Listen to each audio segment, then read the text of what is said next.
Okay, I believe we're live. Okay, so hi everyone. Thank you for tuning in to DigiSoc and Tech Tribe's first seminar within the three-part series. We're super grateful to be back with another collaboration with Severi, and this time with his newly founded Tech Tribe team, dedicated to support students just like us. So today we're going to have an awesome lineup of speakers from top tech companies like AirwallX, Atlassian, KPMG, Microsoft, and Salesforce. Each of these speakers have different roles within the tech industry, and hopefully this can help us demystify and debunk any confusion we have around these roles and what they actually do. So before we get started, I'm going to put the attendance form in the chat. So feel free to fill it out, regardless of whether you're attending at uni or you don't go to uni. So if you have any questions during the presentation, you can put it in the chat during our speaker's presentation, but we'll have all the answers to the questions at the end with the short Q&A.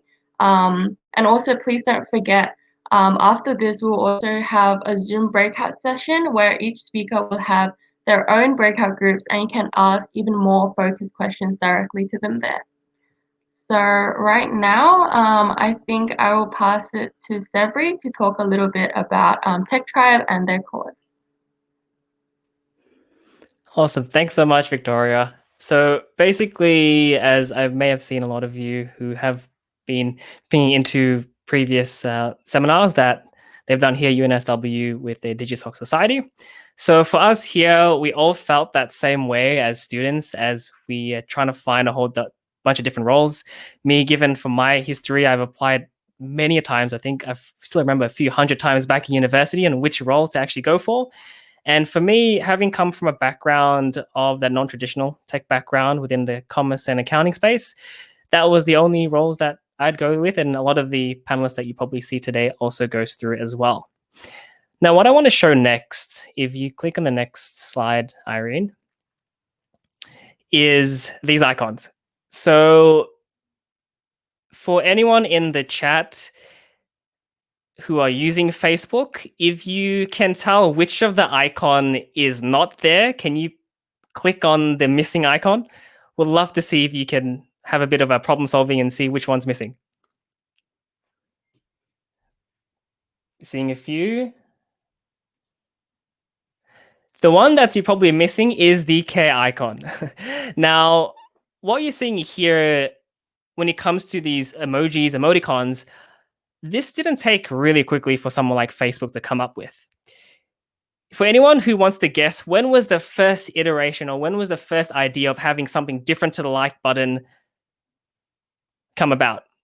Is it 20? I'm going to give three different answers. It's either 2005, 2007, or 2014.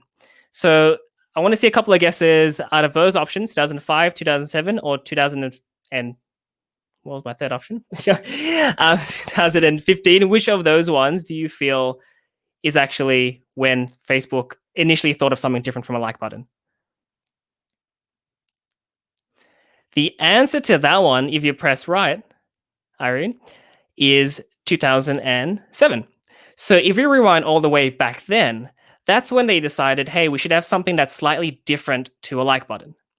Now, this was more around what they thought was a dislike button because not everyone saw the like button as a negative thing. You don't see different reactions. It's more so that how do you actually accurately present someone who would react to a particular post? So if you press next, Irene, that's okay. Mark initially thought, hey, this is very interesting because not everyone has that same positive emotion to a post, not the same type of sentiment to a post. And this is where they may have need to change it about. Initially, he thought, dislike buttons weren't a good thing because it was quite negative in a sense. But then they revisit this actually a few years back. So next slide, if that's possible. This is where they wanted to look towards how can we create new reactions into Facebook so that people can express their feelings towards a particular post. And so there's two main criteria that the likes of Mark wanted to focus on when it comes to these reaction buttons. Number one, given universality, meaning that for someone who is, let's say, in Japan, someone who's in Indonesia, or someone, let's say, who's in America, they all can resonate with the same emojis, the same emoticons, as well as, secondly, having that different level of expressivity. So the fact that you know that a love heart means an expression of more above than a like button, or laughter is actually something that everyone would resonate with. And this is when they saw more developments between different emojis and emoticons. Now, what you see here is a variety of different reiterations between all these different icons. You have to think about the color, you have to think about the design, you have to think more around what people would resonate with. And this is where there's a lot of process that goes into creating a product. Now, how did these ideas come to life? As you saw just then, it came from a phase of ideation where a lot of people really wanted to have a different level of expression. And this is where we're here today. This is exactly why we have demystifying tech roles, because there's a lot of things in the background that people within tech do to make sure the likes of those emojis and emoticons come to life. So what we'll be going through today is how we can focus on demystifying a lot of those tech roles when it comes to creating the likes of those emojis and those like buttons through a phenomenal panel that we have today. So my name is Severy. I'm a part of Tech Tribe, as well as an enterprise technical specialist here at Microsoft. That is a lot of jargon in one, but we'll be going through today of all the different roles that you would see within tech. And how we'll be going through this today is going through a whiteboarding section with you, an interactive way for you to really understand how all of these different roles would connect with one another.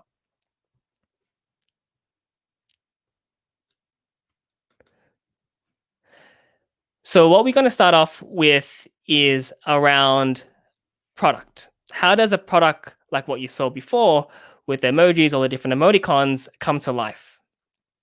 So really, what I want to have as a quick disclaimer is what you'll be seeing is how you can build the likes of different applications, all your different softwares, infrastructure. What you'll have initially is your product managers. Your product managers, which you have a product manager on the panelists, but to give you an insight is that you have as your CEO of your own product. So they're the ones who are those visionaries, understanding what those features, the different pricing strategies that is needed to make it come to life. Then you also have your program managers, or I guess in this case, I think as we're writing in the whiteboard, we have your product and marketing managers first. So you've got your product manager to create that vision and create that execution, and then that product marketing manager as the evangelists, as the ones to have that go-to-market strategy to bring that product to come to life. Next, you also have your program managers. So your program managers focus on more on the initiative side of things. So let's say if you want people to get them on board, if you want them to understand about the intricacies of the product, they're the ones to also bring it to life. Then you also have your project managers. They're not so much involved around how we build the product, but more so around, not so much involved how we build the product in terms of the vision, but more so how we have it completed and have it done by a specific end date. Now, moving on from having these amazing people around product, project, and program managers, the next one that you have that you'll be seeing very soon would be around your designers. So when it comes to the way as likes of those emojis would look like, your designers would solve around how the way things would look. They use tools like Photoshop, Illustrator, and make it come to life. Now, with these different designers, you also have your front-end developers. So your front-end developers focus all around taking that design, chopping up to different areas so that they can then translate that into code and make it come to life. Now, when you, let's say, have your emojis, your emoticons, those are great, but how do you really connect that with your database? How do you actually have it connect to people's accounts, all your different data? That's when you have your backend developers to also take that design, take that quote unquote vision into a working tool, and platform. Then once you have your product, then you also have people to really test it out. So let's say you want to make sure that's running properly. You then have your quality and assurance engineers.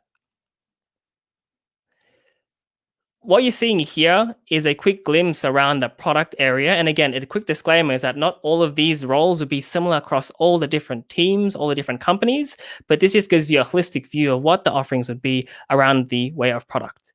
Now, speaking of product, I'm going to have a quick introduction into our amazing product manager on our panelists, Ivan Tiong. So Ivan is working currently on reimagining the next generation products and projects around agile software teams as a part of a PM at Atlassian. And he's also was in his previous roles a part of Solvshare as a DevOps engineer, focusing on the process automations around clients in banking, insurance, and travel. And before that, he was a co-founder at TradeSumo, which is a hyper-local marketplace for trading your secondhand goods. And going back into education, he was also part of UNSW. I know whoever is a part of UNSW would love to hear you guys down in the comment section below on anyone who is a part of UNSW. He did a Bachelor of Commerce and a Master in Information Technology at UNSW. So I'll bring Ivan on board to give us a quick introduction of how he got to where he is today.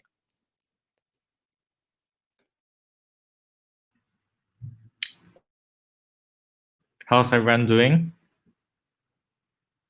Cool. So I don't know how it's gonna work, but for me, my journey has been quite a journey from finding myself to go into technology. So I started in a business area as did accounting and finance, and then I realized that that wasn't the place I want to be in terms of my long-term career because as you know, I did a startup. I was a co-founder of a startup, TradeSumo, and during that time, I was able to launch a startup with a senior software engineer that I met at a hackathon. And the whole process of getting a product idea to launch and seeing how users react to it was really, really interesting to me and really liked that. So I thought if, let's say, I'm not actually starting a startup as a co-founder, what would be the next best thing for me to do? So that's how I ended up in product management. And yeah, I tried development as well. I was a software developer for a while, doing DevOps. Also studied computing at UNSW, and that's where the Master of Information Technology came in. But I realized I wanted to be closer to the customers because as a developer, although you can join customer interviews and talk to the customers, but your main job scope is to do the development of the product. So that's where I think being a PM that's where my sweet spot is, because you get to touch design, you get to touch talk to customers, which is my passion. You get to learn about the external market, what's happening in the environment, the competition. You also get to know about innovative technology that the developers are working on as well. So it's like in between all the different areas that I think I'm interested in, but I don't necessarily want to be the specialist in it. So it's somewhat of like a generalist role, and I think a PM is where my sweet spot lies. So that's why I'm here as a PM at Atlassian. And of course, I thank Atlassian for the opportunity. Amazing. And can you go through us? I think we've got a slide here to give us an idea of what the day-to-day looks like, what the initial perception would be, and what you actually do. Cool. So this slide is, there's some parts is sort of like a funny angle to it. So the first one is around what my friends think I do as a product manager in a tech company. To be honest, unless they're working in tech, they don't really know what happens in the company. So the most that they hear about is like the freebies, the free food, all the good stuff about tech companies that may be like cooler and more happening than the traditional corporates that you're thinking about. So I put that image there, but not all of my friends think that way. Obviously, if they are working in tech, then they will have a different idea of what I do as a PM.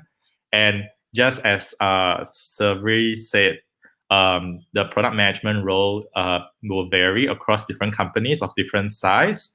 So a product manager that is working in a startup of 10 people would work very differently to a product manager at a company that is like a few thousand employees. So Atlassian is a few thousand employees and it's constantly growing. So that will also look very different as compared to a product manager that's working in Microsoft, for example, which is like in a 10,000 employees company. So that's the first one. The second one is what my mom thinks I do. To be honest, I think she doesn't have a very deep understanding of what I do on a day-to-day, but she does know that it's a leadership role. So every time she told me, she hears product manager, and like product managers has a manager role title in it, right? So, oh, you're the leader, manager is a leader. But the funny thing is, as a PM, you don't really have anyone reporting to you. So usually when someone has a manager in their title, they have people reporting to them. But as a PM, nobody reports to you. They don't have to listen to you, and you have to persuade, you have to influence, you have to try to get things shipped and do that without authority. And I think that's one of the main difference as a PM compared to a CEO, which is one of the points I'm going to talk about later. Because as a CEO of a company, of a product, you have the authority by default to be able to make sweeping decisions about a product, because you're like the one that started the company, right? And you're the director of the company. But as a PM, because you're an employee, it's like quite different. The way you try to get things done and the way you try to influence the people around you is going to be very different. So that's the second one. And the third one is around what my boss thinks I do. So I think that's just like a funny slide. It's sort of like at the end of the day, you can create a great product, but if the product doesn't make money at the end of the day, it doesn't become a business. And I think that's something that I learned when I did a startup on my own. It's like on day one, you create a loving product, but at the end of the day, it needs to be a business, right? So some people build great products that custom users love, but they may not necessarily translate into a business. So that's why I think my boss at the end of the day hope that I can make great product that actually makes money for the company as well. Otherwise, I will lose my job. And that what happened during COVID. A lot of people lose their job, including PMs. Luckily, I wasn't one of them. The next slide is around what society thinks I do. So I just put Steve Jobs there because everyone idolizes Steve Jobs, including myself. So he is a visionary of Apple, and he's able to create great products. So everyone loves reading about him and try to become like him. But just note that, as I said, a product manager is not a CEO. So the kind of influence that you have would be quite different in terms of the default influence that you have. The next one is what I think I do is like, I think a lot of the people that's in tech, as whether it's a developer or a product manager, they hope to somehow change the world. And that's why I put some superhero figures there in some way. I mean, it's really important to align with what the company, the product that you're building is like something that you're actually a problem that you care about. So from the people I know, if they're actually working on a product they don't really care about, it's actually quite hard to be very engaged with it. It's just a job that pays the bills, and eventually you might leave the company even. So I know of a colleague that actually left Atlassian because she was more passionate about healthcare. So she went to a startup to do healthcare instead of doing at Atlassian. And she was like a fantastic PM that would have a very good career trajectory if she had stayed. But I referred her into Atlassian. She was from UNSW as well. But she went to healthcare, and I think that's because she was more passionate about it. So I think it's very important to do something that you're passionate about. And then you can change the world because you're passionate about it. And it's not just a job. The last one is what I really do. So I sort of changed this image a few times, but this image actually is a real life screenshot of a customer interview that I did together with my designer. So like in the screenshot at the top right is my designer that I worked with. So we did this customer interview to test a feature that we were going to release, and the screen that you see there is actually a design prototype that she designed, and we were testing it with customers before we launched it to see how they react, like their impressions of it when we try to get them to do some task to test whether they can do the task with the design that she designed. So yeah. That's awesome. So I think given you also demystified around the role as well, and given the fact that in tech there is a lot of food, which is pretty good, you made a really good point there. If someone else is interested in the PM role, what role names should they be looking for, as well as what skill set or experiences would make them more attractable as a candidate? I think there are some generic traits that a product manager needs to possess. But before I go into that, I think I want to talk about some myths about what a product manager is, because that could be something that a lot of people think what a product manager is. And it's also not just, it's not their fault, because a lot of the companies, they work in different ways. So when people think about the product manager, I actually just spoke to a new engineer that just joined my team in Atlassian, and I had a one-on-one chat with him and asked him, what do you think a PM is based on your past experience? So one of the things correct is that they own the roadmap of what the priorities are in terms of like the things that the team is going to be working on. So that's something that's pretty standard across different companies. And the other one is the representative of the customer. So they represent the customer's voice. Although I think some people can argue that the designer also represent the customer as well. But I think it's sort of like there's some overlaps between the role of a PM and a design, because design, I think they usually try to design the ideal state of the user experience, and then the PM will look at the whole picture, like the market, the resource that we have, and the limitations and constraints, and then we try to pull back from the ideal vision. So I think the way we think about how to represent the customer may be slightly different. And the designer, obviously, they will be more pressured by the fellow designers to design the ideal state. But in a reality, you'll never get to the ideal state, right? When you think about agile ways of working, you always want to move towards the ideal state, but you want to live ship iterations and experiments to test a hypothesis that this is actually something that people care about. This is a problem that's worth solving of all the problems you can solve. The last one, which is like quite interesting, is the project manager. So a PA product manager can be a project manager as well, but a project manager may not be a product manager. And why do I say that? Is because a project manager is more concerned about outputs. So it's like, oh, I ship all this bunch of stuff, and I'm successful. But that's not what a product manager is about, because a product manager is defined by the success of the product. So let's say you ship 10 features, and at the end of the day, the product doesn't improve the engagement of the users, or it doesn't attract more users, or it doesn't retain more users, you're actually not successful.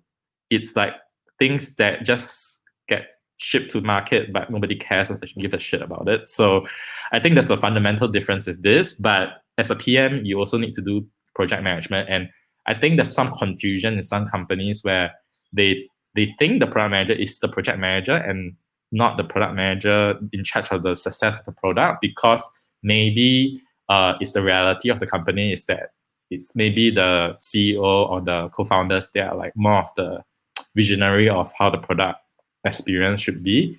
And then the product manager is sort of like just shipping the user experience that is expected. So I think in that kind of situation, you probably don't want to be a product manager, because you have a misconception and you won't be learning and training up your skill sets to be a sort of a successful product manager. And then when you move to another company, you'll be like sort of not successful because you don't really know what a product manager is. Yeah. And then in terms of, I think I have 1 minute left. Sorry, I got a bit over time. Communication skills, problem solving skills, and product science is quite important, because you're communicating with a lot of stakeholders and you have to solve a lot of problems, and They also interview you for product intuition by asking you product questions. And it will be quite similar to the strategy role as well. So what they really want is to deliver product outcomes like success, trying to convince people because you don't have authority by default, and leading and inspiring your team. So yeah, that's it from me. That's awesome. And I think you made a really good point just then around how you might have these overlays and it all differs between each and every company as well, which I think at the end of the day, it literally is about how successful the product is. So awesome. Thanks for that, Ivan. Thanks for giving us a glimpse on the PM role. And if anyone else is interested in the PM role as well, can you put a hashtag product in the comments so that Ivan knows that you might be interested as well and you might have opportunities to connect as well. So if anyone's interested in anything around product, pop in the comments, hashtag product, as well as any particular questions, feel free to pop it in the comments down below as well. So now we've got a holistic view on how we've got the idea of how the product comes to life, what it looks like in terms of how successful a product would get. Now it also comes down to how do we get that out to our different customers out there? And this is where you'd have the likes of your strategy and operations team to really bring that on board. So if we start to see the connection from product there all the way into the top left, we then move into our strategy and operation. So you've got the likes of your sales strategists. These are the ones to identify which market to focus on. What are the potential areas we can be in when it comes to releasing a product? So for Ivan, he might have with his Atlassian products, you've got the Jira board, etc. Where should we target in terms of demographics? Then you have your business analysts as well to really help identify exactly in terms of analytics and in terms of the feedback around where to focus on. Now, I haven't particularly come from background of strategy and operations, and this is where we have the likes of Chai, who is our strategy manager at Airwallex as well, who'd also go into depth exactly what it looks like within the area of strategy, how it relates to all the different areas within tech as well. So we've got Chai. If we hop into the profile, she is currently a strategy manager at Airwallex, as you've heard from Victoria. She also was a consultant at Bain & Co. previously and was an analyst at Strategic Project Partners. And before all of her amazing experience within the realm of strategy, she also did a Bachelor of Commerce in Economics and Management at the University of Melbourne. So we'll bring Chai on board to give a quick introduction of how she got to where she is today. Hi, everyone. Lovely to be here, and thanks for tuning in. I'm really excited to share more about what strategy is. It's a term we use a lot, and what that looks like in the tech space. So, Steph, to answer your question, how did I get to where I am today? I would say, like, a bunch of it is a series of very lucky events. And part of it is also because I was pretty indecisive about what I wanted to do. I think the principle that's been guiding a lot of my career choices is what path can help me close the least amount of doors. And that's just kind of been a mantra that I followed in a lot of the career choices I've made. And consulting is one of those options that lets me try a lot of things because I didn't really know what I wanted to do. It kept the most options open. And so that meant I could do everything from helping a hospital build dashboards for their frontline through to how can we create the next finance and health insurance product for millennials. And so there's a whole wide range of things there. So I've seen both the side of strategy, the side of operations across different industries. And after 3.5 years of doing that with Bain, I think I worked out pretty quickly from my set of experience. I really enjoy doing the customer experience type of things. I really enjoy working in a tech environment where you can quickly get feedback from your customer, build something that helps them, and put it back out into the market. So that's a big reason why I made the jump over to Airwallex. And yeah, so now at Airwallex, my official title is strategy manager. My unofficial title is growth, like under the growth team. So I do a little bit of growth marketing, and I also look after a lot of the content and product marketing for Airwallex. And I'm product marketer #1 there. So it's a very new field. So very interconnected roles now. Many hats many by the hats. sounds of it. Yeah. Awesome. So I guess with all those many hats, what does it look like in terms of your day to day? We've got a slide here that we've got prepared around what your friends think you look like, you do, what your mom thinks you do, and as well what the rest of the society thinks you do as well. So can you give us a quick glimpse of what actually you do? Yeah, happy to. So I think this page here is kind of a blend of both my Bain experience and Airwallex. So I'll try and call out which ones are different because I'm still figuring out what this looks like at Airwallex. But in strategy role, I think the in strategy consulting, there's a big stereotype that a lot of people are high flyers. We travel a lot for work and we often fly business class. So that's what a lot of my friends think I do. Not untrue. I've definitely, my consulting career, I'd probably travel like 50 to 60% of my weeks worked. And that means flying out on Monday, landing on Thursday. There have been some business flights, not all of them were business flights. And so, yeah, there is. So my friends see me as the person who travels a lot. One of my birthday gifts was a travel luggage, so I still have that today. So that's why what they think I do with my job is just travel and ride in first class. What my mom thinks I do, and this is like very recent COVID times, is because we're all working from home. I'm based out of Melbourne, and I still stay with my parents. So my mom's here with me, and she just constantly hears me on calls, and she's just like, "Chai, do you even do any work? You're constantly on calls all day. Like, I can't even approach you." I'm like, "Yes, even if I'll put on my headphones, I'll go for a while, but I'll still be on a call." So there's lots of talking involved with the strategy role. I think it's very different to some of the other roles. So, for example, a developer role, which is more execution and less talking. So if you don't enjoy talking all day, strategy might be challenging. No, it's a balance, but there is a lot of talking. What my boss thinks I do. So this one is I don't know if you guys seen this meme before, but usually you send this presentation pack the strategy presentation you worked on for weeks to your boss, and you pour your heart and soul into it, send it to him, waiting to like, yes, this is perfect, thank you, great job. Often the joke that of what comes back is, hey, please fix these things, and you open up the PowerPoint and it's just full of mistakes and stickies and typos and all these things to change. So yeah, so I think the stereotype of what managers see more junior consultants is someone who fixes slides. And yeah, we do that. I'm not going to lie. But it's important.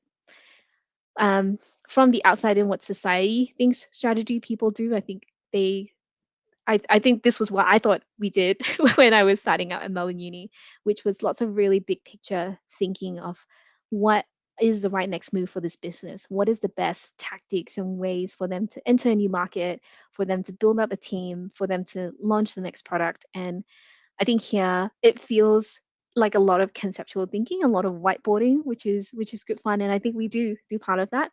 And there's a range. The more senior you get, I think the more you do this. The more junior you get, it looks more like the middle bottom page where your partner gives you these scribbles and then go like, can you put this on the slide? And then that's what I think I do, which is getting to learn from partners what they think strategy is. And then a lot of my role is then how can we put this on the page? How can we tell the story in a way um, that we can have a conversation with the right people? How can we move this forward? Because many great ideas, I think that's the big part of strategy, is you're giving people confidence that they're doing the right thing. And so part of that is slides. It's really hard to convince people when you're just speaking off the cuff all the time. Some people can, but really good strategy is often one that people take time writing down and refining and testing with people. So what I think I do in strategy lots of time is trying to capture what people think and trying to give um, different parts of the organization, so working with like 30 to 50 people across the organization, a shared pool of understanding. And slides are kind of the best way to do that at the moment. Otherwise, it's one person's word against someone or one email against another email. Um, and that leads on to what I really do. I think a big part of strategy and what I've seen in the work I've done at Bain is, as well as at Wallex, a huge part of making strategy happen comes down to, can I bring people on the journey? Can I sell people on this vision in a way that they're willing to, yeah, choose this path versus some other path? So at the end of the day, lots of these slides, the traveling, the phone call, please fix, whiteboarding, all of that is building towards getting the organization and company rallied behind a single vision.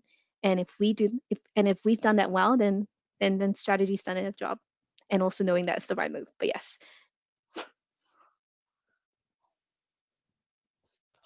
That's amazing. I think it's just what you came into it thinking of what strategy would look like to how it actually progresses as your career goes is actually quite remarkable. It's very cool. I've definitely felt that please fix thanks as well. So don't worry about that. It comes across different areas of tech too. So along the lines of your current role in helping other people as well understand what it predominantly looks like for people to be great candidates for any strategy like roles, what do you think would be great traits or experiences that will help elevate people for this? Yeah, definitely.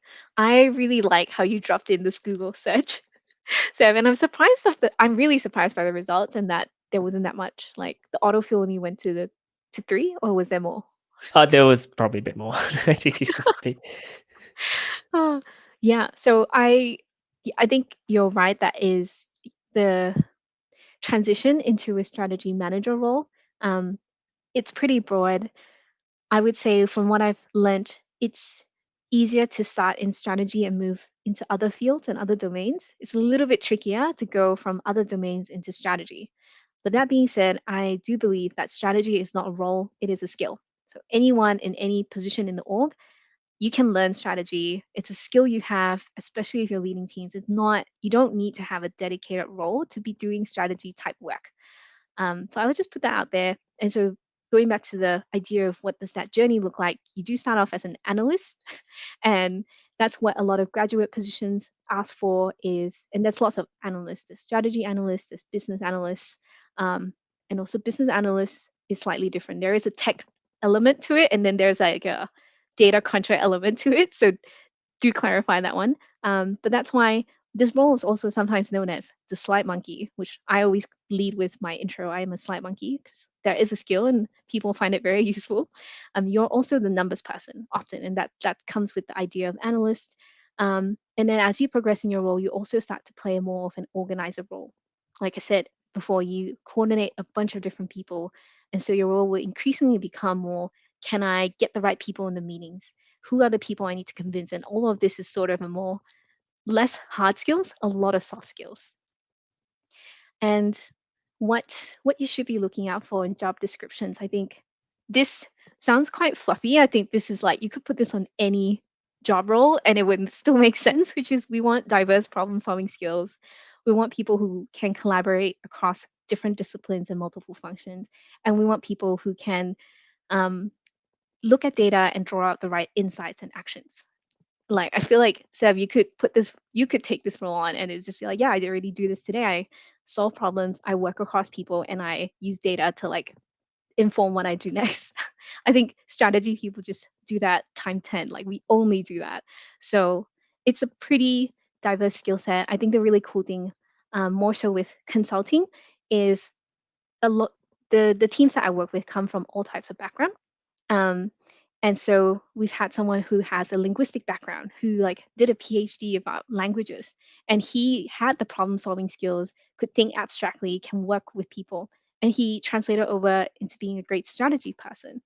And I think similar to that in a tech strategy role, it's still the same skills.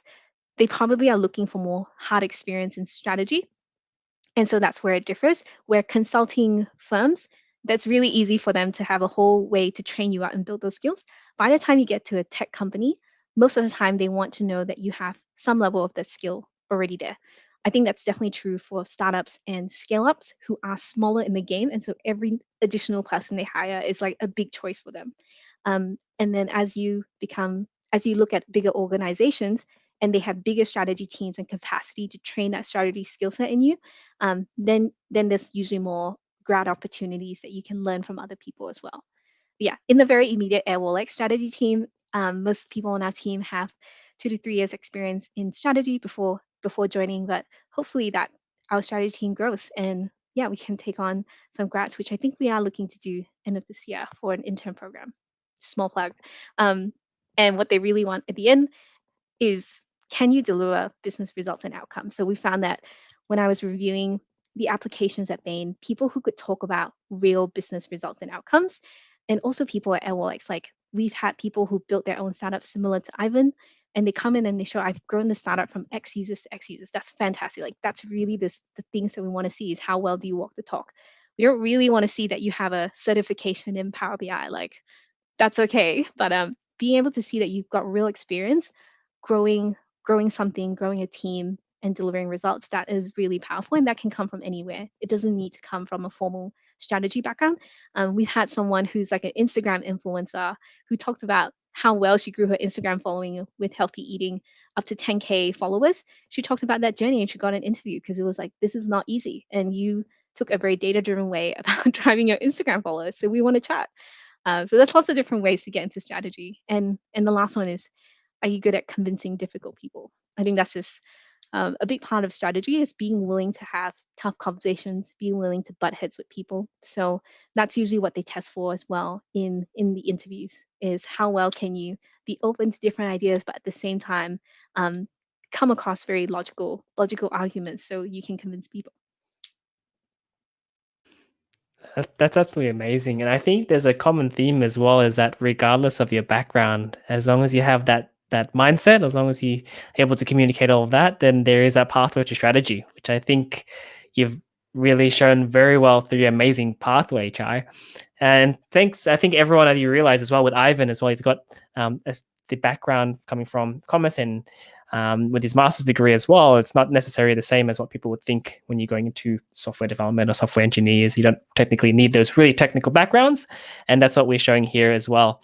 Also, with that plugging as well, if anyone's interested in strategy, just chuck in the comments down below, #strategy, if anyone is interested as well, and feel free to connect with Chai too. There is that quick plugin for different opportunities. So if anyone's interested, put in the comment section down below, #strategy.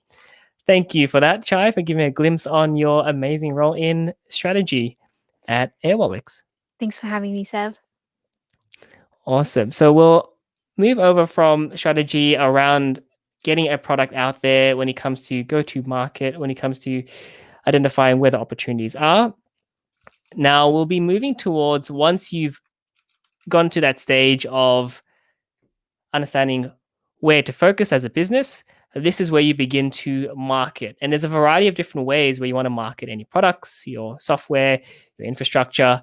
The first thing that comes about is digital marketers. So as a digital marketer, you focus on the growth on digital channels, your Google, your TikToks, your Facebook. This is really understanding where you want to put the majority of your investments in to get the greatest outcome, whether it be sales or subscribers, etc. Then you also have your growth marketers, and they primarily focus on growing that customer base. And this could be both online and offline. So your trade shows, if anyone's been to or heard of any of the Microsoft Ignite, Salesforce Dreamforce, or even as simple as Apple WWDC, these are events they try to grow their customer base through online and offline. You then have your creative executives or your content creators. And this is where you see a lot of those great graphics, those posters, those videos come to life. So once you have your content creators, you then get to push them out into a variety of different events and campaigns. And through the events and campaigns, this is where you'd have, I think we might have, there you go. The events and campaigns, those are the ones I was mentioning before, those online and offline. And then you also have your public relations. So these are people who try to cultivate and control the image of the company. So for the likes of Facebook, everyone here has heard of Cambridge Analytica. So when these different types of crises arise, then you might want to have a team to be able to craft the right message in response to make them be seen in the positive light. So this is holistically viewing around the marketing and getting yourself out there in terms of the right messaging. Then you have your sales. And I know here everyone has that look around sales when they hear around the word, but predominantly it's focusing on ensuring your customers have the right products. They have the right, technology that can help them towards their business goals. And it starts off by having your business development, your sales development, and your sales representatives. If anyone's heard about these roles, this is focusing on building that relationship, following up on people's interests at different events. So at your trade shows, if you've come in, people might sign a particular form, meet different people. They then begin to cultivate their relationship, whether it be through different calls, outbound, inbound calls, as well as emails, and then understanding what are the customer's problems. You then have your AEs, or what we like to call account executives. And these are the people, once you've gotten to understand those pre-established relationships made by your BDRs or SDRs that you had before. They then get to further qualify and understand of the customer's needs, exactly what products would be great suited for them, and bring them on a journey to make sure that they get the right products for their business. And another area, you've got your consultants, or what we like to call pre-sales engineers. Now, these are your visionaries. Once you have the product in mind, you want to show what it looks like in the business. And to really give a better glimpse on what a pre-sales engineer or consultant does, we also have Irene to give us a quick glimpse of that. I myself am in pre-sales too, so both of us will give you a quick idea of what it looks like within the world of pre-sales. So I'll bring Irene onto the stage. Welcome. So I'll give a quick introduction of Irene. Irene is currently a solution engineer at Salesforce. She was previously a part of Content.co, part of the content creation team as a content strategist. And then she was also a part of Thomson Reuters, part as a finance and risk analyst as well, with a Bachelor of Arts at the University of Singapore. Now, a quick glimpse of myself while I'm here on the podium. I am currently at Microsoft. Everyone has heard a couple while ago. I'm a technical specialist, similar role as to Irene, just different names at different companies, as you've probably realized now. And beforehand, I was a Salesforce solution engineer as part of their marketing team. And before that, I was at KPMG within their audit and assurance team as well, with a master in management. So both of us came from a non-technical background, as you see here. But I'll pass it on to Irene to give a quick glimpse of how she got to where she is today, as well as what that role looks like. Thanks, Survey. Yeah, so I think my journey so far has been pretty much like a combination of luck, a bit of like hustle here and there. And I would say that, as Survey mentioned earlier, I don't really have any technical background. I never imagined myself landing a technical role in any tech company out there. And even when I was doing my work at Thomson Reuters or Content.co, it never occurred to me that I will eventually be doing something technical in a leading tech company like Salesforce. And I think I can't really pinpoint exactly where or when is the turning point that I realized I want to join a tech company. It's more like the chance is there, the opportunity opens up, and I just apply and I get a role. And you'll be surprised that most of the time people are hesitant to apply for a role when they read the JD or the job description. I think I was one of them. But that day, I just like, heck, I'm just gonna apply for this role and click save and like apply on LinkedIn, and I got a role. So I think it's always a gamble on yourself, but the first step that you need to do is to say yes to yourself. And here I am. And I think I'll also go through a bit of like what people think I'm actually doing as a pre-sales engineer, or like a sales consultant / a technical sales consultant, and so many other titles that you can call it. So most of my friends actually think that I always party all day, just because of the fact that I always come home by like 5 p.m. pre-COVID. I always have dinner with my friends, with my colleagues. I always have like drinking session like every week, and everyone thinks I'm having like a great life at Salesforce, and I can't blame them. I think the culture is great. I'll say like, working together with a team, it really gives you like that spirit and motivation to mingle and socialize with each other. So it's really great to be there. But my mom thinks that I am essentially this person who is trying to sell products online, and I'll just stay in my room every single day in front of my computer 24/7, trying to like pitch to my customers, and that's the only thing that she knows about what I'm doing. So I think for her bigger concern is that, oh, so do you have any target? Do you meet your quota for the year? Do you have to like get so stressed over not being able to meet this sales target? And I'm like, I don't really have any target like what you said. And I think it really debunks the way people think about sales, because it's all about numbers, about quota and targets, but it's not true in the pre-sales engineering role. And what my boss really thinks I do is that essentially I'm a magician. Like, people will just come to me like, hey, we have like a customer meeting tomorrow. I need you to show this to the customers. And I was like, do you know that I need to build this in the next like 5 days? I can't be like snapping my finger and to get this ready in 24 hours. But things happened, and sometimes you just have to show up and do your magic. And that's what essentially I do on a day-to-day basis. Most of my peers think that I'm this very techy person who knows how to code, who knows how to build stuff from scratch, who can deliver these amazing products that actually is always available in the back end. You just have to know how to get things up and ready and personalize it as if you put 48 hours to do it, but it only takes you like 5 hours, to be honest. And what I think, or like what I love to think I do, is I present at like a large scale event in front of hundreds of customers, but it's, I would say like it's pretty rare. That opportunity only comes probably like once or twice a year. Most of the time, I will just spend my days sitting in a meeting room with my colleagues and my customers, trying to help them squeeze their eyes and squint their eyes on the very small screen of their projectors of my laptop and show them this is how it will work when you buy our products. And most of the time they'll be like, oh, this looks very complicated. This looks like it's going to be hard for my business users, for my users, my team. So it's a lot of like objection handling. How do you then come up with like the right answers to then assure or like reaffirm your customers' vision, their goals, to help them achieve essentially what they want to achieve. So I am just going to quickly move on to the next slides, unless Silvi, you want to add something over here.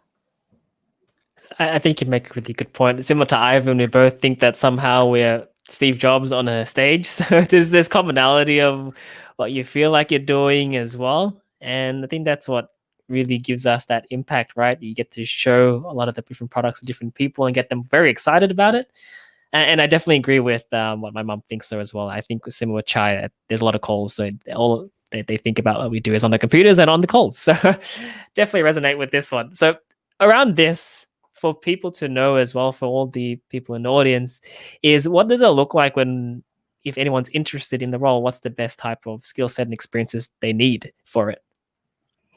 Yeah, so this is exactly like the same thing that I actually asked my recruiter when I joined Salesforce. I asked my hiring managers a few times, like, what exactly are you looking in me? And I was pretty fortunate that I had a chance to sit in those hiring interviews for the new batch of sales engineers in Salesforce and a few other companies as well. And I realized that even though they write like, oh, I need to have like 3 years of experience managing accounts, I need to have 5 years of experience in the startup industry, at the end of the day, all you need to do is to have all these communication skills to then apply and use all the knowledge that you know about a particular product and translate it to the customer's language. I think this is like the biggest skills that most people will miss out, because when you hire a very, very technical person, the person can talk for like minutes about like one small thing on a screen.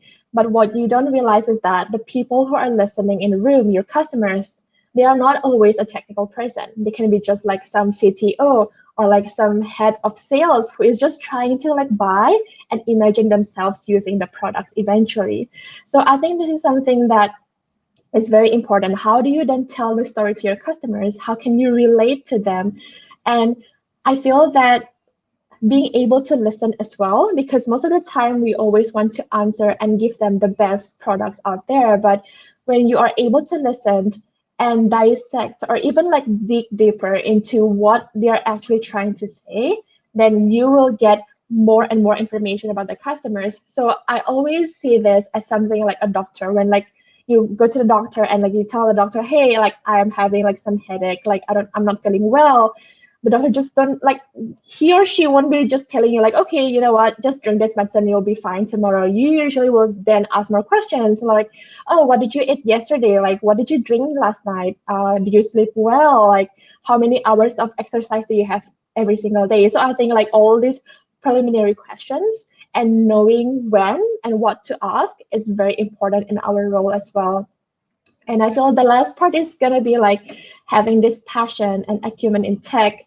And again, this is not so much about knowing how to code or like knowing how to essentially set up like all these API or like connecting different platforms together, but it's really more about your interest and wanting to learn more about tech, because things are changing every single day. Like our products, for instance, at Salesforce, we have regular updates almost every month, and like like massive updates every 3 months or like 4 months every year. So I think you always want to be on top of everything and know at least that there are some updates, there are some things going on, there are new products, that these different things that are happening around will then benefit your customers. And I think at the end of the day, what we actually need to do as a pre-sales engineer is not to close as many deals as possible. I think this is the biggest misconception that we have around salesperson. For me, the biggest success, or like how do I measure my success, is actually when I am able to bring in all the different stakeholders, my salesperson, when I am able to bring my customers, the CTOs and CEOs come together and get aligned on the same page about their problems and what are their visions, and how can I then help them solve the problems using my company's products. I think that's the main objective. And to build that, it really takes a long way. You will receive a lot of objections, not only from your customers, but also from your salesperson, because your salesperson always wants to like increase the revenue, like they want to increase their target. But for us, it's always about the customers. Can this solution be the best thing to be given to our customers? I think that's the most important thing. Yeah, 100% resonate that even at Microsoft as well. Even though our role names are different, but the fact that the whole entire focus on trying to discover and understand what the customer's problems are, then you communicate with your team and find the right product suite to then provide them as a recommendation, presenting it back. So that's very great in terms of aligning. The fact that we've got different backgrounds as well just shows that whichever background you might have, then having a diverse background in arts or a different background in where I had accounting and finance, that really does give a different mindset to the way you create solutions. Amazing. Thanks so much, Irene, for giving us a glimpse around the realm of pre-sales engineering, or solutions engineering is what we like to see it more often as. So if anyone is as well interested within the realm of solution engineering, then put it in the hashtag solution down in the comments so that we can see who's interested as well around the role. So that's hashtag solution in the comment section down below. Amazing. Thank you so much, Irene. So where we'll be going now, once we've provided the products, once we've showed them where they can take the company with the products, application, software, whichever one we might have as a business, this is where we also want to make sure that everything goes smoothly. This is where you have your legal teams. Now, your legal teams will focus all around creating those contracts, those clauses to make sure that transition, that implementation goes smoothly. You then want to have your people within finance, your different accountants, and anyone related to finance to check if the company that you have, that you're working with, is able to purchase the product. So this means looking at the credibility, looking at different bank statements. There's a lot around the realm of finance that really goes into tech. You then have your deal desk. So deal desk for any type of purchases that you just heard about, products, applications. You might need to also ask for approval for discounts because, of course, depending on the relationship of the company, they're the people to go to. Now, once a company's got the product and now is able to implement it, this is where you look into the realm of post-sales. And this is a big area within tech as well. Now, these is where you have your consultants. Your consultants, depending again on different companies, they have different definitions. These are also the people who help implement the software, implement the products into your business. You also have your support engineers, and they're also the ones that would, if you have any technical issues, be the ones as the first point of contact to help you in the process of implementing that program or software. Now, you also want to make sure that you maximize as much use of it. So let's say if you think about Microsoft Word, if you only use a few functions of it, you're not maximizing its use. There's a whole plethora of different ways you can use it. And this is where you have success managers to help maximize and optimize adoption rate. These are the people to look for to make sure that every customer is successful with their products. Now, let's say that they've already had their product for a while and it's at the end of the contract. You then have a team who focus on renewals. And this renewal team will make sure that they continue to find the right products with us and renew the contract.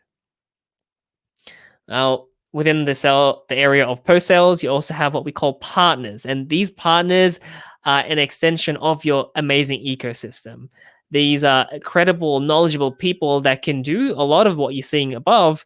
They're just from different companies. So if you think of the likes of Salesforce, you have their different Salesforce products, but you have partners in different companies like Deloitte, PwC, EY. Those are different partners that can also implement, also provide support, also provide different consulting services to make sure you're using it at the best of the product's abilities. Now, we've also got one of the amazing consultants on our panelists. We have Rifat, who is a senior consultant at KPMG, a part of the Digital Delta team. He was previously a consultant in technology risk and assurance as well at KPMG. And before all of that, he was working at Deloitte, a part of the performance consulting division. And back at university, he went to Monash and focused on a business in information systems and commerce degree.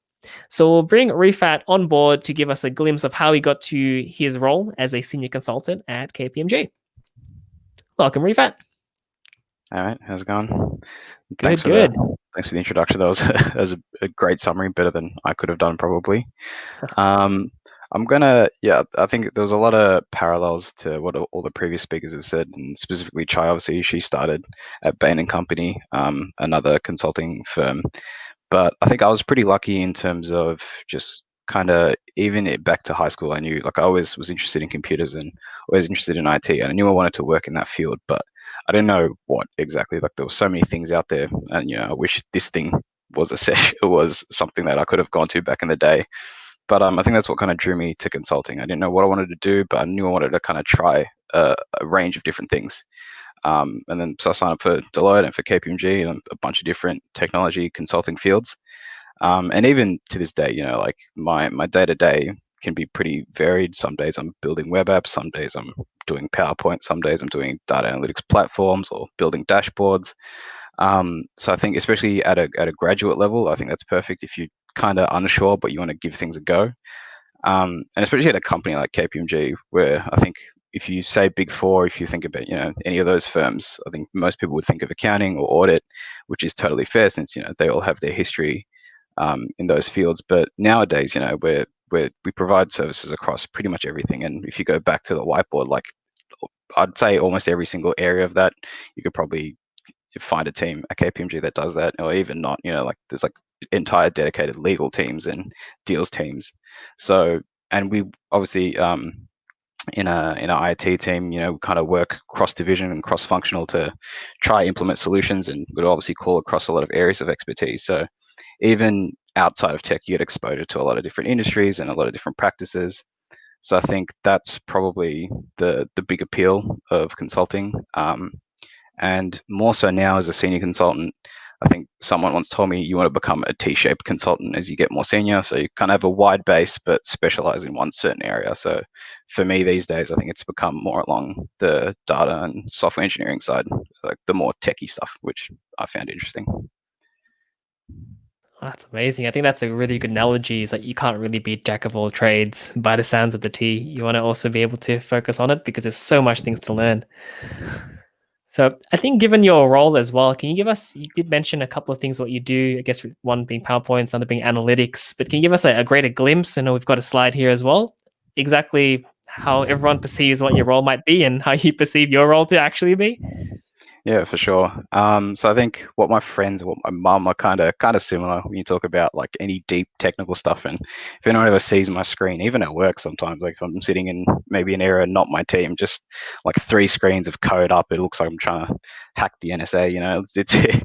It's pretty hardcore looking. And as far as my mum is concerned, I think resetting a router is magic. So anything I do at work is pretty like hardcore coding, the stuff you see in movies.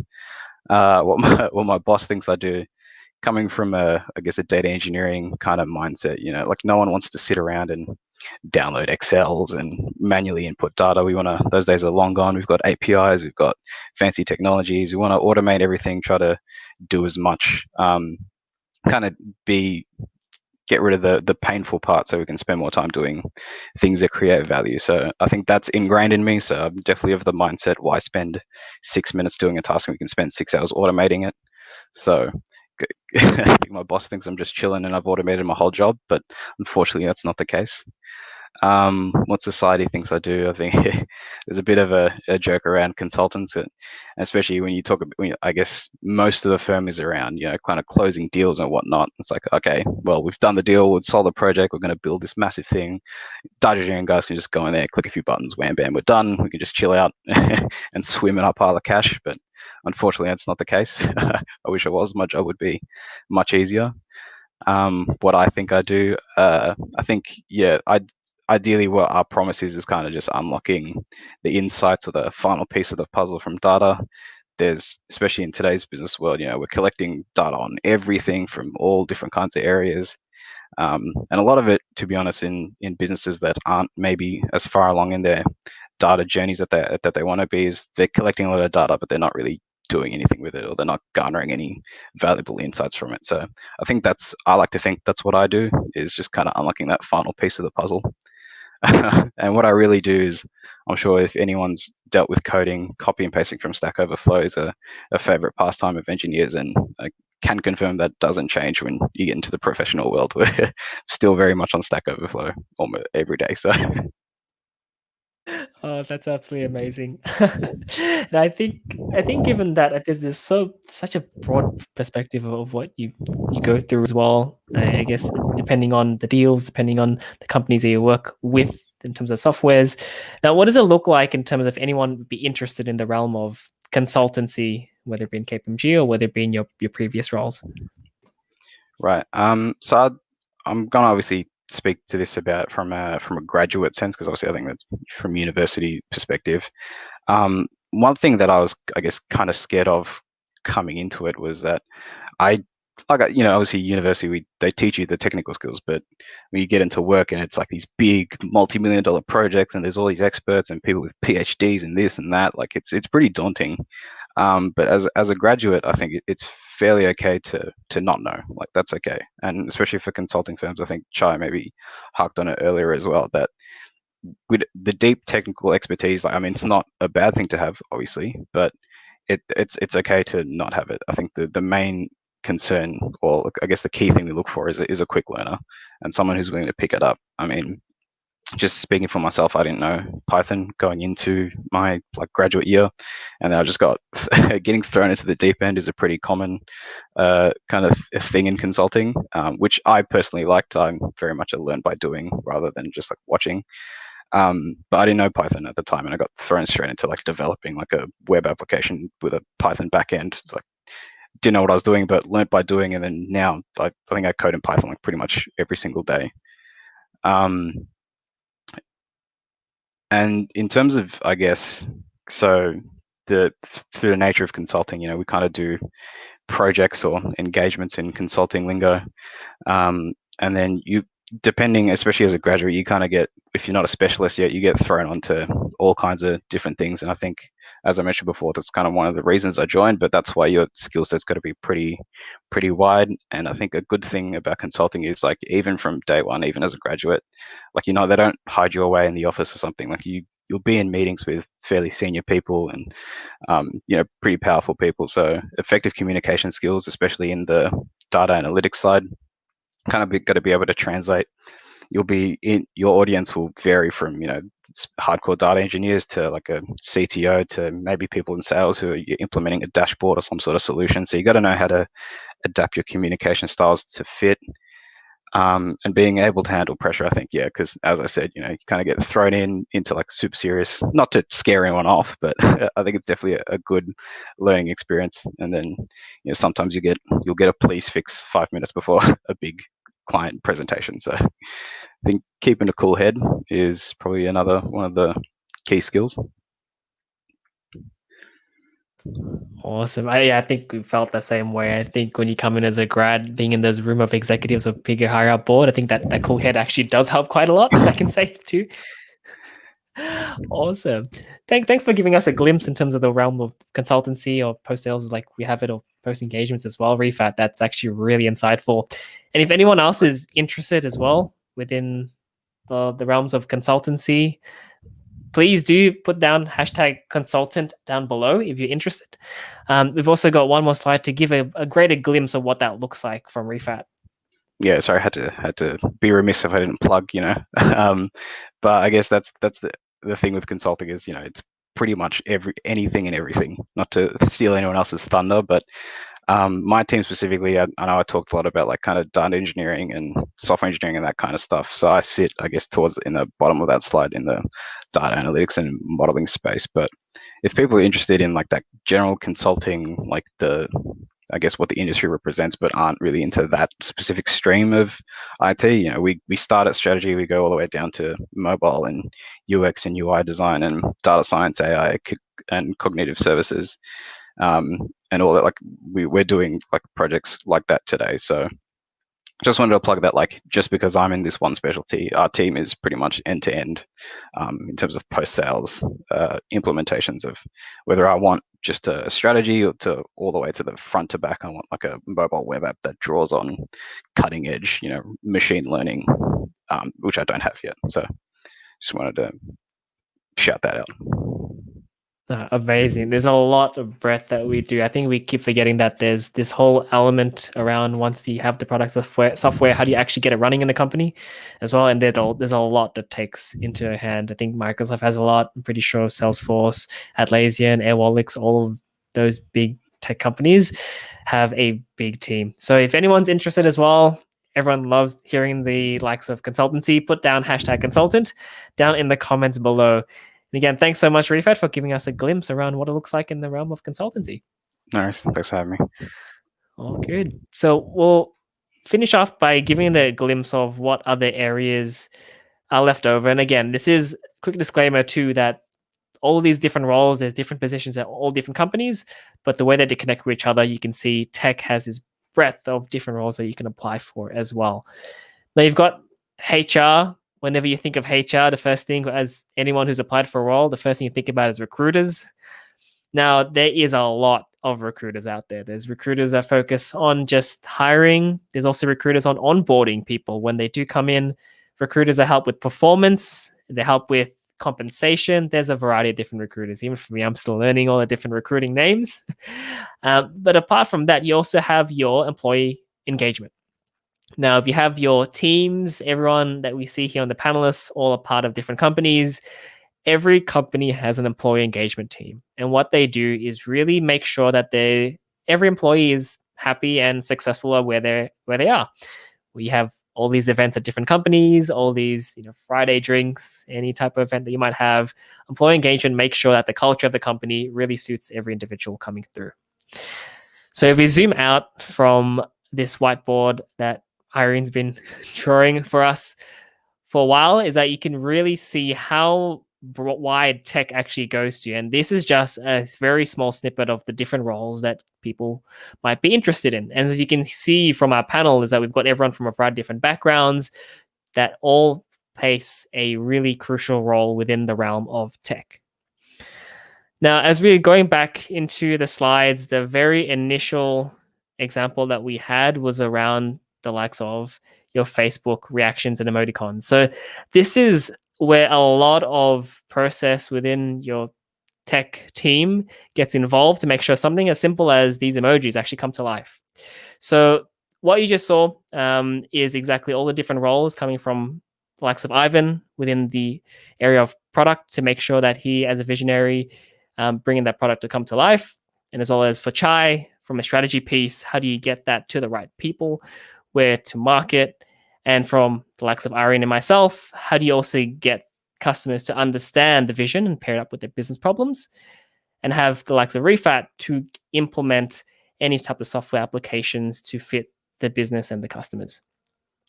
Now, for anyone who's actually learned something new today, as we wrap it up, please do also, if Irene press the next button, click on the care button on the Facebook. If anyone's streaming in from Facebook, click on that care button there just to make for us to know if you've learned something new, if you found something quite informative that you may have not had before. Please do click on the care button and comment about it in the comment section down below. So without further ado, we do have 15 minutes to go through a couple of questions from the audience. So if anyone has any particular questions, feel free to ask. I'll bring all the different speakers on the panel as well. So I'll slowly bring them on. We've got Chai, Irene, and I've just kind of bring Refat on board as well, and Ivan. So if anyone had any particular questions, feel free to ask the questions in the comments below.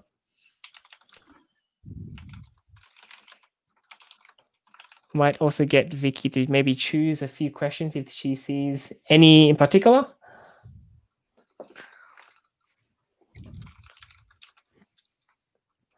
There might be a slight lag from the streaming, so we'll give it a few shakes for people to come through.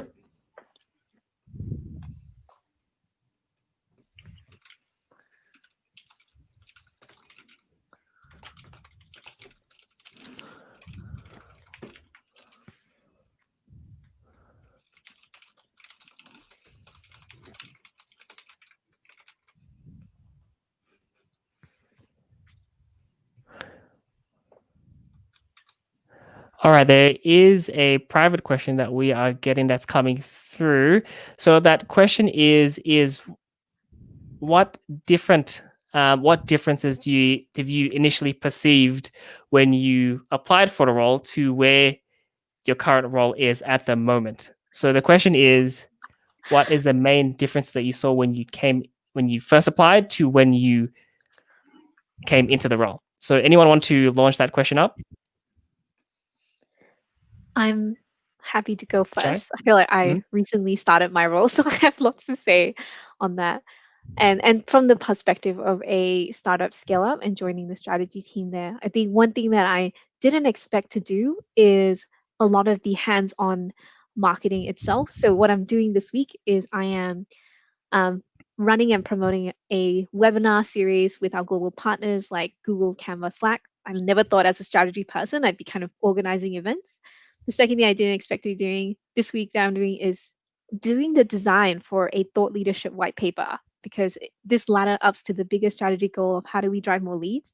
And when I say, all right, let's execute the strategy, which happens a lot more in the startup scale up, like you can't just do strategy, you have to do kind of the end to end, is that I'm actually doing the marketing itself and doing a lot of design, which I personally enjoy, but it's probably one that I definitely did not expect when I applied for the role. Yeah. Hand it over to anyone else in the panel. I think Ivan, you unmuted yourself as well earlier.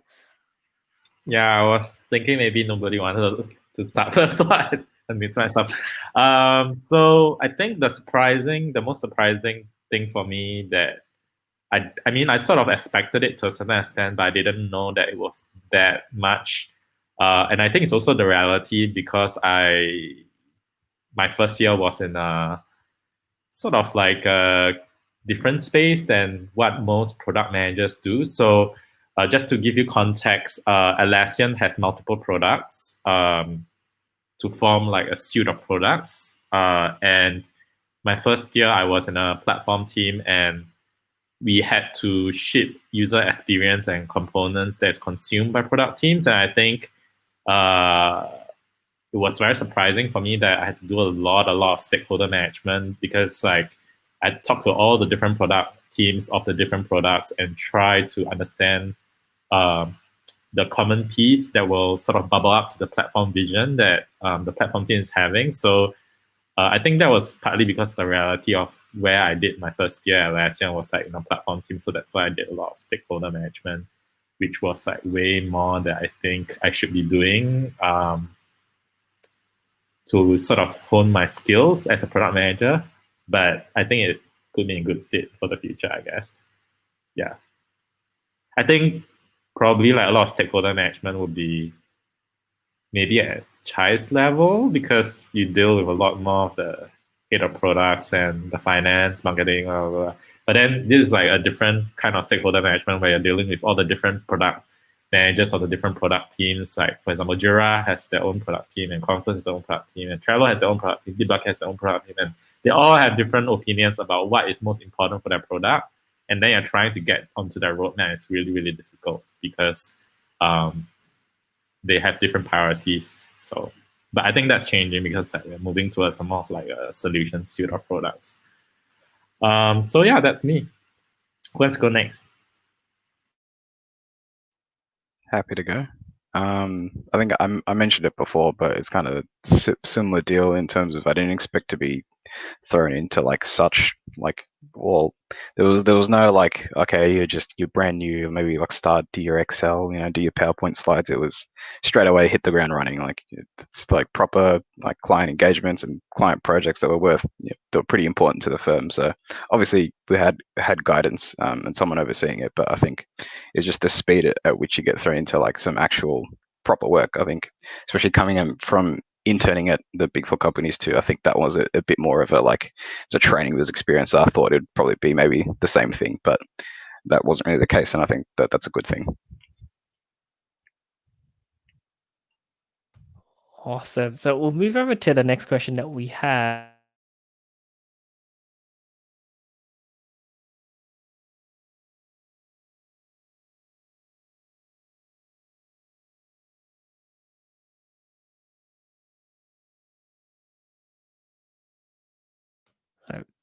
I realized I was on mute the whole time.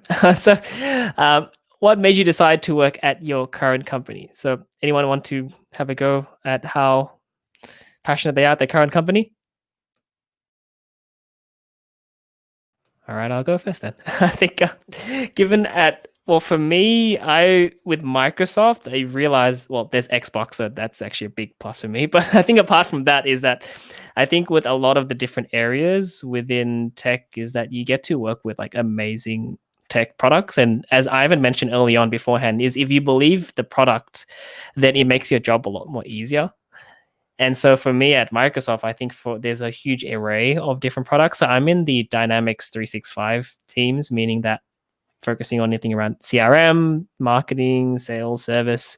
So having a product that you believe in helps a lot. And I think that was a huge decision of moving to the company.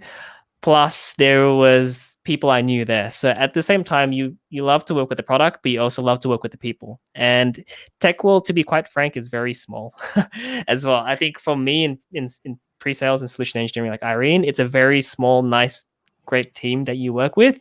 And most likely, if you move companies, you'll end up being at the same team, the same people you work with again. So for me, it definitely has to be the people and the product.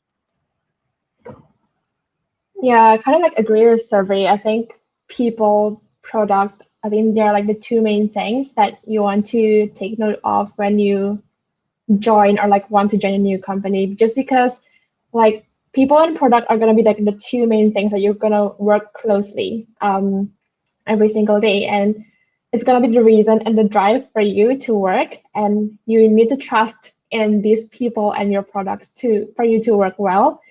But I think on top of that, I'm also looking for the growth opportunities in my company. I feel that there's so many great companies out there, but you want to join that company that can stretch you and like propel you even further than where you are right now. So that's something that I'm always looking up for. When I was applying for my current role, I actually asked my manager, can I take up like side projects? I'm so passionate about this ABC thing. Can I do extra work outside? And she's very supportive of that. And I really feel that having the kind of support and having the kind of opportunities to grow within the company itself, that's going to be like a huge like point for me to join a company.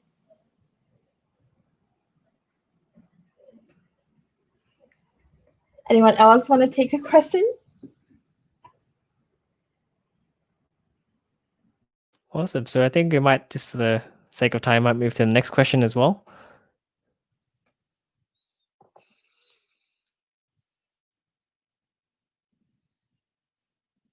So it sounds like it's applied to Irene. So Irene, what was the whole process of moving into tech from an art background? So what was your mindset? So I think this can be applied to not just Irene, but I think even everyone else, because I think we've got a slightly different background into different fields. So I'll let you go go with that, Irene, first, and anyone else that wants to jump in? I think for me, I was pretty lucky in the sense that my hiring manager, she's very background agnostic when searching for people to join her team, and that's why she doesn't really care where I am from, what I was doing in school, and I think that really helps a lot.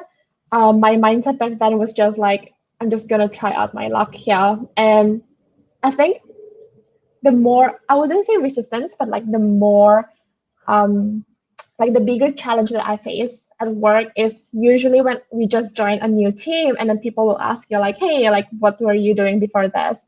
And when they found out that I was not a very technical person, I didn't do any computer science school before, I didn't know how to code, they'll be like, oh, you're not a technical person and you were doing art. So like, why did you join a tech company? Like, why did you join like pre-sales engineer? I think that's the part where you need to be very strong and you need to then showcase your talent and skills beyond just what's written on the paper. And usually for me, it's more like, yeah, I came from an art school, but this is what I have done. This is what I have done outside work. This is what I have done at work as well. It's more like proving to them that you are equally good or not even better than them. It's not saying that you're trying to like boast or like be boastful or like, like be arrogant about your achievements, but you need to then show your brand, like create your brand and show your image within the workplace as well. I think that's more important, especially when you come from a non-relevant or like non-technical background in a tech company. Yeah. I can jump in from a commerce perspective. I think the interesting thing is what you said, Rifat, how you didn't have a software engineering background. You kind of jumped in and like learned it on the skill, which is really cool. I think at one point, like late last year, I had the same thought of I really like tech and maybe I like it enough to be a software engineer. So I took 6 months off to do a coding bootcamp, and worked out that I probably wouldn't make a very good coder or software engineer because I wasn't very detail oriented. But that took me a lot of like trial and error, and I needed to do it myself to figure that out. If not, I would always have the what if I went down the software engineer path. So what's the process like of moving to tech company from a commerce background? I think similar to what you said, Irene, Airworks also looks at like a pretty diverse set of skills, and strategy is a pretty diverse skill. I think commerce is like a very, very general skill set. And sometimes I think for commerce is almost the opposite problem of like needing to build more technical skills or needing to frame our skills in a way that makes sense for tech companies. So the hard skills that we bring from a commerce background, from a strategy background, is really like we can help you understand your data. We can help you build great stories and do that. And that's a skill. It sounds fluffy, but those are some of the things that help the transition over to a tech company where everyone they can like build real things. And I remember having strong imposter syndrome to all I can build is a PowerPoint deck. Like, is that really enough? Like, it doesn't quite look the same, but there is a time and place for that. And I found that it's actually really valuable. That's awesome insight, Irene and Chai. I think we'll probably have room for one more question, so I'll let you choose that one, Vic. And we also, afterwards, we have our breakout room. So hold your questions as well, because we do have that coming right afterwards. So Alison, how do you deal with transferring from role to role, and what is your growth mindset around that? So anyone in particular want to take this one around transferring from role to role and what that growth mindset is?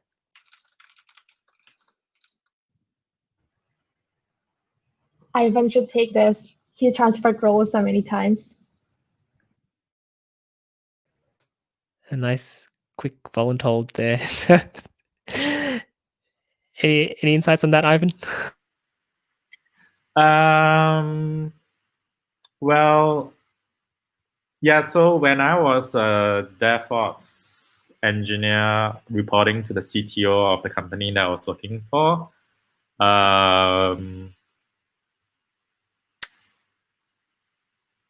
I think like the biggest change is like trying to adapt when you're moving roles and companies, especially if the role is very different from your previous role. Like for example, jumping from being a technical oriented person to a generalist type of role, which is what I experienced. It's like setting up expectations on what they expect of you and what you expect of them is very important. So I think that's something that not everyone does, and I probably should have done more of that when I first joined the team in Atlassian, which was a platform team. I'm currently a product team, to know exactly what they think a PM is, which whether they have any different thoughts what a PM is, and there's like misalignment between me and them, or and how that differs, because like you may go into the role and you have perceptions based on your previous roles or companies' interactions with a PM, if there is a PM. Like my previous company didn't have a PM, but the founders were the sort of like the PM kind of, and the engineers had a more hands-on approach with developing the product. Like they had comments on the user experience and all that. It was a smaller company, right? So you have a more generalist approach to things where the person will be doing multiple roles, whereas like in a bigger company you're more specialized in whatever you're doing. So I think setting up expectations will help you a lot to sort of do well at your job, because you're aligning expectations and seeing where is your blind spots or your weakness that you need to sort of not say cover up, but try to rectify if it will affect your job. Yeah, I think it's a good point. Setting expectations, understanding what they are, and then you try to tackle them, and having the open mindset to make sure that you actually know where your holes are and then focusing on it. That's a really good point. I think I definitely resonate with that, and everyone here definitely resonates with that as well. I'm looking at the time. Looks like we're just about to run out, and we might move to the breakout room. So Irene, if you move to the next slide, as a quick wrap up, thanks again everyone for attending and being open-minded on all these different roles in tech. We've got a few more other roles coming up. We've got a part 2 that focuses around the areas of PMs, UI, and UX. So that's, of course, in the realms of Ivan as well. So follow both the DigiSoc and the Tech Tribes different community pages, and that's where we'll go live predominantly with these events. So apart from that, thanks again, everyone, for being able to hop on board. Huge thanks to the panelists for sharing their amazing insights, to Irene, Chai, Rifat, and Ivan on their experiences. And for everyone in the audience, please do connect with us. If you have any questions too, feel free to connect to us on LinkedIn. I'm pretty sure everyone on the panelists would be open-minded around connecting to a variety of different students as well. But apart from that, we will go to the next slide here. There is that breakout room. So if anyone's actually received it, I'll hop on Vicky on board to also give a quick explanation on this one, if that's okay, Vicky. Yeah. So thank you for all your awesome presentations, and I personally have learned so much, and you've cleared like many of the myths I have surrounding tech. And also kudos to your slides and also your choice of images. They were an absolute bonus. So for those who are on Facebook live stream right now, we're about to enter breakout rooms, which unfortunately cannot be streamed live. So how this will work is each panelist will be in a separate breakout room so that you can have a more focused discussion regarding their specific tech role or just the speaker themselves. So how this will work is I will put a link in the chat right now. Bear with me.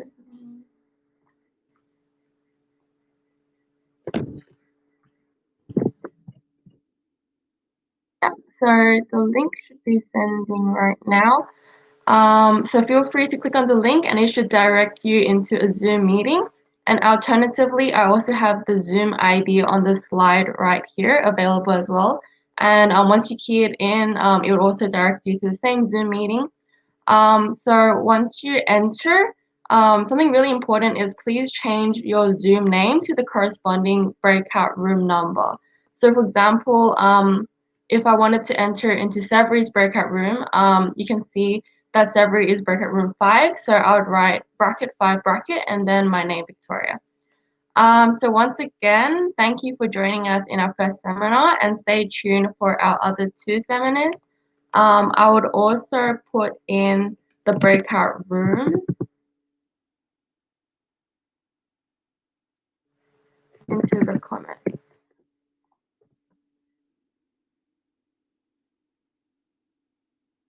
Okay. Okay, awesome. So, everyone, if you could just hop onto the Zoom link, that would be awesome, and we'll just end our broadcast here for now. So, see you soon. Bye.